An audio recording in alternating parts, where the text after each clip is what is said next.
to introduce Vinita Gandhi.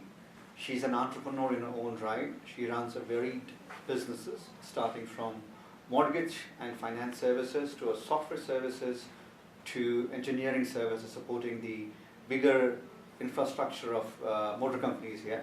So Vinita, it's a pleasure to welcome you. Well, thank you very much. Nice to be here. I want to get your perspective, Vinita, as a woman entrepreneur, especially in the greater Detroit area. Do you think you are facing the challenges that are being faced by your peers in this region, which has, I think, a little more hard-pressed than other regions in the country? That's for sure. Yes, especially us having a manufacturing firm, we definitely faced hardships last year because automotives were down. We were pretty much down, but running lean and mean, we survived through it. I think it's doing better. As a matter of fact, automotives have picked up quite a bit, and this year is much better, and we seem to be very profitable this year.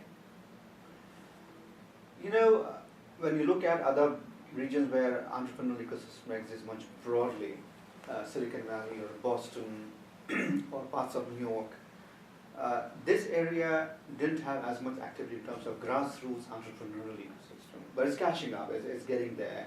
There's a lot of life sciences activity here. There's a lot of IT activity because of Ann Arbor. Mm-hmm. What is your take on being an entrepreneur, the challenges that you personally face as an entrepreneur?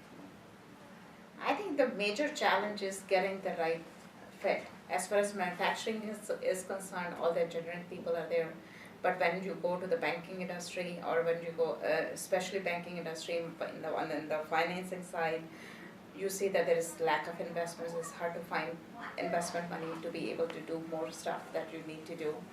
But then on the other hand, you have cheap labor to work with. So the major issue is the investment. And also, as a co-founder along with your husband, do you find it more challenging, or do you take it as an opportunity to run the business along with him as a woman entrepreneur? I think I take it as an opportunity because we complement each other.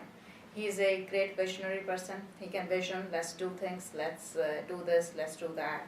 On the other hand, where I'm concerned, my background is operations, so I can run the operations very well. He has the vision and I implement it.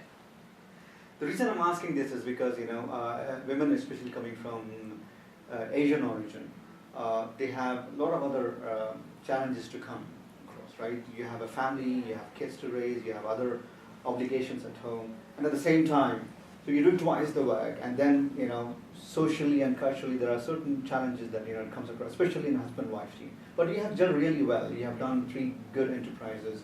So there are some lessons to be learned from other people who want to embark on similar journey. I think you have to embark the vision of responsibilities. That one person is going to do this, and another person is going to do this. Like for Rajiv, in our mortgage business, he's the sole person who develops the business. He's the one who runs, who is the one who hires people. He's the one who does the selling piece of the puzzle. But where I am concerned, I manage the investor relations, I manage the operations back end, and so it's a clear embarkation of duties, and that's what really keeps it going.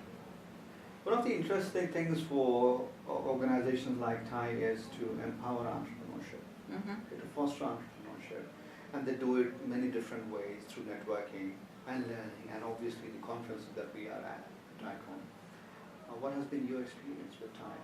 I think our experience has been very good, very, very good, because we got involved with TIE because of Talga Nation.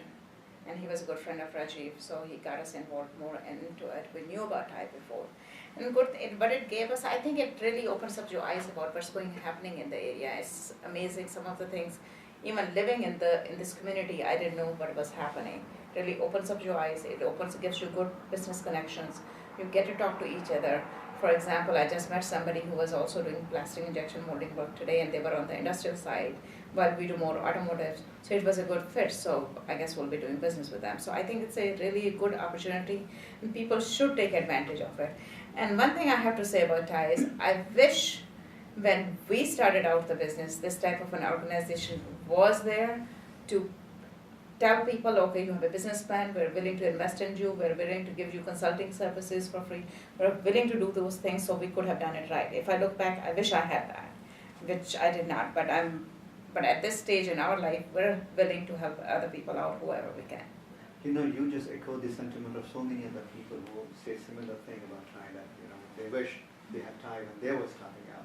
But you know, you're blessed, you're privileged, and now is the opportunity for you to, like you said, give back and help other budding entrepreneurs. Absolutely. Vinita, thank you so much. Oh, you're welcome. Anytime.